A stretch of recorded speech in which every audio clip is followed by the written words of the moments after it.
you pull on that jersey, you represent yourself and your teammates. And a name on the front is a hell of a lot more important than the one on the back. Get that through your head. And here we go.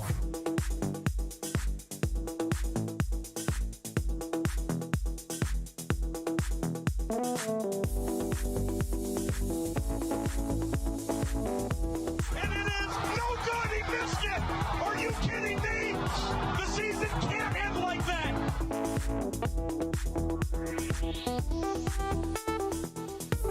The playoffs? Don't talk about playoffs. You kidding me?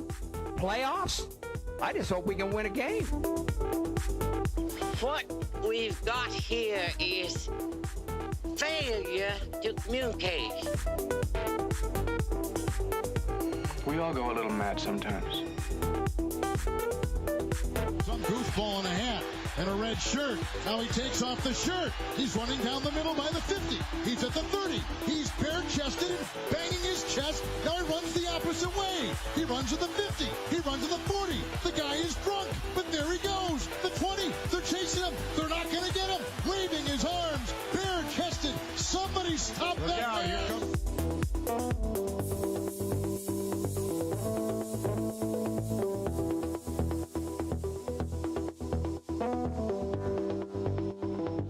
Good evening, ladies and gentlemen. I am your host of the program, Tyler Falk, and I seem to be missing something. Well, maybe you guys can tell me what it is. I'm missing a very key piece of the ensemble. But today will just be a special episode for those that tune in and figure out whether or not what's special or what's not. But thanks for all the warm wishes yesterday as I was out, not feeling the greatest.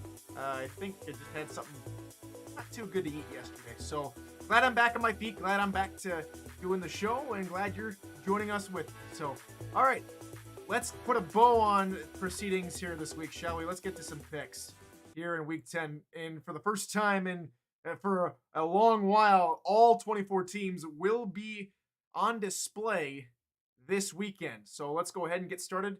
All spreads are provided by the amazing gentlemen, ladies and gentlemen, over at Jack's Data. SFL community on Who You Got is 46 and 45. I had a solid week last week. That puts me out to 50 and 41.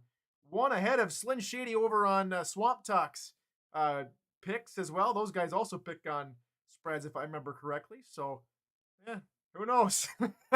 I think I just got lucky this past weekend. We'll see. But best bet streak's going strong, still 7-2 over on my game of the week sort of thing. All right, so let's go ahead and get to that first game. Los Angeles and Fort Worth. Fort Worth made a spectacular comeback against San Diego. They're going to need to keep on playing strong and hard, and going to have to keep games close.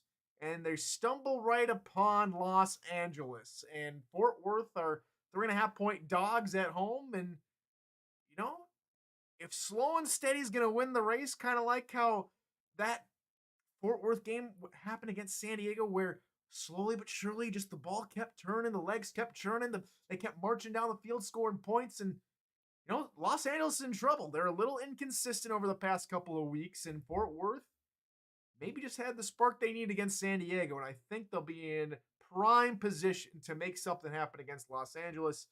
Series sister between the two clubs, 1-1.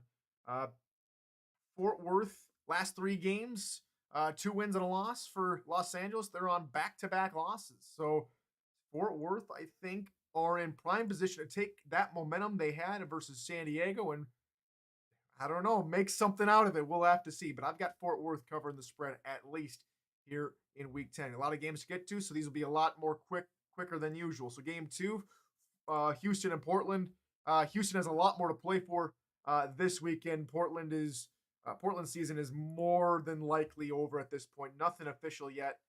With another loss, Portland would go to 9 losses, and with that, their season would officially be done with how they played. Houston has won the last 2 meetings between the two clubs. Houston is 3-4. A win against Portland would put them at 4-4. I think they have the better offense. The defense can play pretty well. The entirety of Portland just needs something to go their way. They could play spoiler and put Houston in a hole they wouldn't like, and Portland maybe just on the outside looking in out of maybe a shock playoff berth with 8 losses if things just completely fall apart for teams around them. But Portland need anything, need any sort of lift to their season for their fans and for their club. I think Houston's got this. They're 6.5-point favorites. The Hyenas are. I think they'll do just fine this weekend. All right, on to game number 3. This is a battle of the last 2 championship teams, Denver, Baltimore. The Baltimore Vultures, of course, coming in undefeated. They haven't lost a game since week 12 of last season. The last home game they haven't lost to was Carolina back in week 8 of season 16. So Denver's got their work cut out for them. Though, Denver did take care of business last week versus DC. Baltimore struggled to put away Sioux Falls, and if Denver can, well, it's I call it the law of transitive property. Trying to put a little bit of math back into it, but anyways, Denver beat Sioux Falls. Sioux Falls lost to Baltimore. Denver should put up a stronger fight against Baltimore, and if Denver puts up a strong fight, I think they'll do just enough to cover the spread. Maybe even put a crooked number into that last column for Baltimore. But I think Denver's got a very good chance this weekend. 2 solid quarterbacks, Eric Price and Jack Wigmore, going at it this weekend. Must-watch game on Next Level Sports. Game number 4 is the battle for the Carolinas, Charleston and Carolina. Carolina, well, the less said about how poorly their season has gone, the better. And the same could be said for Charleston, losing TD Drew. And thankfully, Cairo Martinez has stepped up. Or not Cairo Martinez, excuse me. I'm getting my players in and out the door mixed up. We know Cairo Martinez, along with Eagle Mondavi and Gerald Winkler, are all out on their way out after this season. But as far as coming into play, it's Kentez Johnson who comes in, not Cairo Martinez, who comes in for quarterback. He's done all right this past week. Of course, threw into a brick wall named the Louisiana Revolution. So hopefully things turn around for both clubs, and I don't know. This game brings out a whole lot of magic. I had the luxury of calling this game last season, and I'll tell you what, this is going to be a fun game. They're always tight. Last season's contest was decided on a walk-off field goal for the Carolina Skyhawks, and then Charleston via a pick 6 from Jack Brown in week 11, won the football game for the Preds. So both games were just crazy. Expect the tight-knit affair to continue. Expect this game to be amazing. The first block for TV and for bonus coverage. Oh my goodness. This weekend, watch Saturday's games. Watch these games. You will thoroughly enjoy it. I have a feeling we're going to thoroughly enjoy ourselves here on Saturday and throughout the rest of the entire weekend. All 24 teams, guys. All right, on to game number 5. This is Atlanta versus St. Louis. So 2 TL initials going at it, St. Louis and Atlanta. Of course, we know the turmoil going over in Gladiator Country. 4 members at least that we know of are leaving either through retirement or, in the case of quarterback Christian Brown, he is going to play out his remainder games and decide to test free agency. So with expansion on the horizon once again, we'll talk about more of that next week, but with expansion on the horizon, a lot of these expansion teams, whether or not they get the bid or not, might be looking for Christian Brown to come and take a spot. So if we go back to everybody else, though, back to this game, Atlanta, I think, are the stronger team on paper, both offensively and defensively. They played really well versus Jacksonville. Bryant Dynasty didn't have to do too much. BDG carried the workload for the most part, and they just stalled that football game.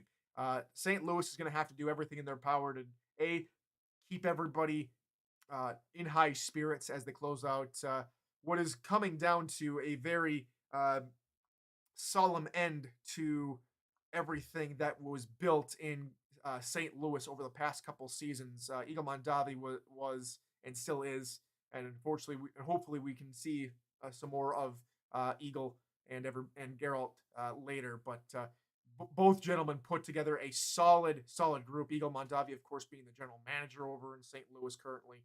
He has done a fantastic job turning that club around.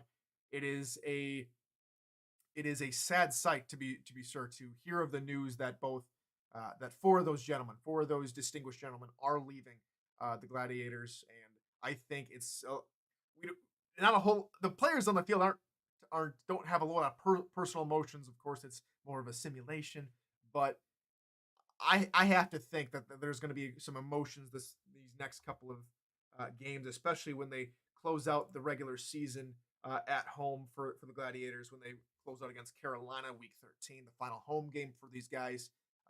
I'm sure there's going to be a lot of emotions, a lot of heartfelt emotions, both in chat and in that locker room, as they say farewell to their colleagues. Atlanta, though, will take the victory. They are favored by 6.5. All right, on to Sunday slate of games, starting off at 5 p.m. Eastern over on SFL YouTube and Twitch. We've got one more game here on Saturday. My apologies. Jacksonville, Tulsa. How could I forget? Tulsa are 3.5-point favorites. Jacksonville couldn't find a way to move forward versus Atlanta last week. Tulsa on a very nice stretch of form. They've got they're winners of 3 straight. Last 2 versus Charleston and Carolina, and now they take on Jacksonville, another Atlantic Division team. So with a win here, they're looking to go over 500 against teams in that Atlantic Division. They're going to close out proceedings next week when they take on Florida, but of course they got to take on one of the up and comers of that Atlantic Division, or re-emerging up and comers in the Kings. Dunhill looks a little bit out of sorts last week. I think he'll turn it around. This should be decided by around a touchdown scoreline, but expect Tulsa to pull ahead here in this one. All right, now on to Sunday's slate of games. Let's go on to DC and Arizona. DC are free falling. Arizona, after their bye week, should be well invigorated and have a lot of impetus going into this contest versus DC, as they look to keep pace with that extremely tight West Division. It's a wild, wild West out there, with all teams being within half a game of each other, if that. Top 2, Denver and Sioux Falls, tied up at 500, and Arizona, Las Vegas, just half a game behind with 3 wins, 4 losses. So Arizona has to keep pace with everybody in their division. So a win is a must if Eddie Gage wants to take the Scorpions back to the playoffs. Dragons, this is a tough stretch of games for you a lot. If you guys can take down Arizona, things will look a lot brighter for you, because after the bye week you've got in week 11, you guys play Baltimore and London, and it ain't going to be tough. 500 might not cut it if you're not able to take down Arizona in this contest for a crucial tiebreak here when we come into playoff seeding time. All right, next game number 8.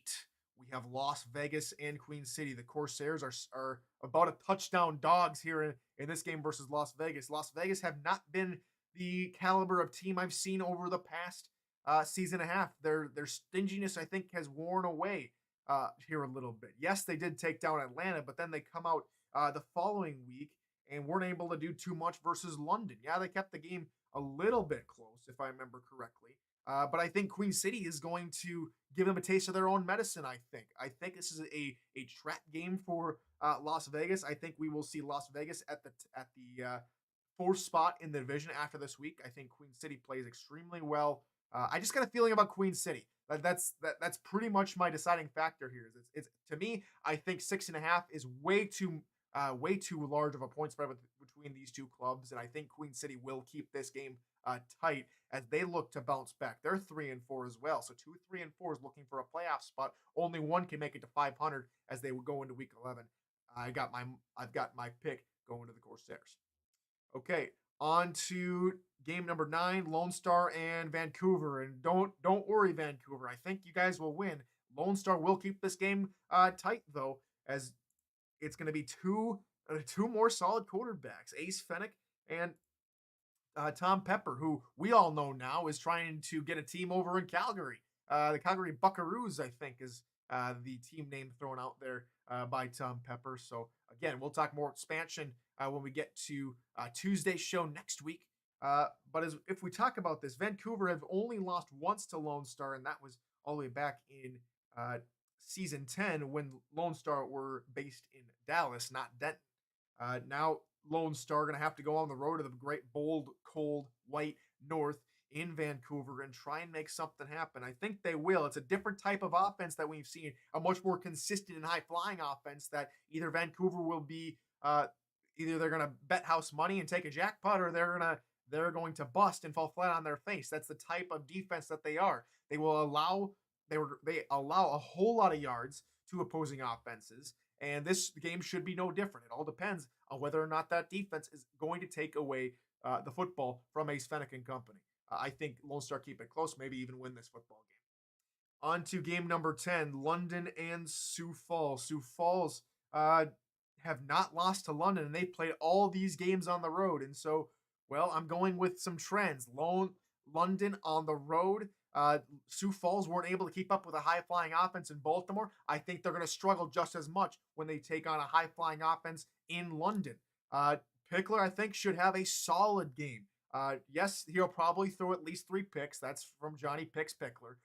But I think kind of like the last couple of games, or especially the last game where Pickler threw 4 interceptions and threw a touchdown and still won the football game, you probably will have a similar style of game this week when they take on Sioux Falls. Sioux Falls, I think, are still trying to figure out their passing attack, and that's what let them down last week versus Baltimore, though they did keep that game close, and that was a very good game to watch. That is something to look forward to and something they should be proud of. However, I do think they're going to take another one on the chin versus the Knights. Okay, on to final 2 games of the week. Game number 11, Florida and Louisiana. And there was some talk in general chat today about maybe Mike Ryan's streak is done, and maybe it is done. We'll see. 10 games in a row for Mike Ryan, the strong safety that they're talking about, with interceptions. And again, I echo the sentiments by the community. You cannot expect to go up against Vancouver and Baltimore and not score touchdowns. Yes, it's a weird team that the Revolution have got, and they score a whole lot of field goals. But Florida's offense is no joke. If Louisiana can stifle the Florida passing attack, and in fact, that rushing attack by Boletsky is no joke either. But if this game comes down to a field goal, Louisiana will win the football game. But if Florida have the ball within the last 2 minutes, Florida won this football game. This game will be a nail-biter from start to finish. This game will be tight. It'll be close. I expect less than 30 points in this football game to be scored, in all fairness.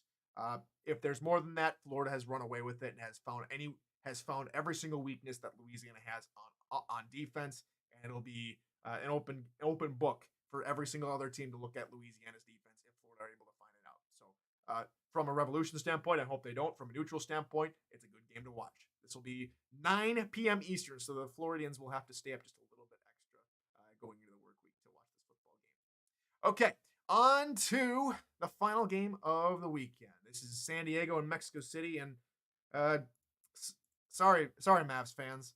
Mexico City's coaching staff has a lot more experience. Ramos Lin has a lot more time in the league, has simulated more games than you guys can count.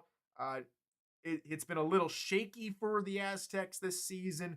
It's not the kind of start they would have wanted, not the kind of emphatic performances they would have hoped for. But now, after taking one on the chin to Vancouver, they have to come out strong, come out firing against San Diego, who let Fort Worth back into the game and gave it away in overtime. San Diego need a little bit of help, I think. 3-4.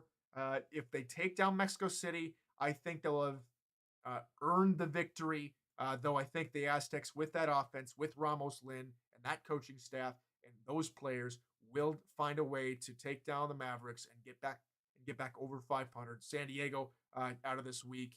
I expect them to be in a little bit of turmoil, but it's a different style of coaching staff over there, and they're still learning. So no matter what happens in this game, it's always a learning experience. So that's my picks here in week number 11, and that'll do it for us here for another week of the program. We will see you next week for more SFL content. Of course, we got games Saturday and Sunday, so I hope to see you guys there.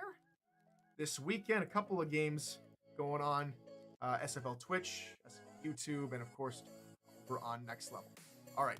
Best bet. That's right. I forgot about that graphic. Best bet will be game number 10. That is London and Sioux Falls. Like, I got London taking down Sioux Falls, or at least covering that spread. That's my best bet of the week there, Hunter. All right. So that now officially does it. We'll see you guys next week on more programs of NETMA. Till then, good morning, good afternoon,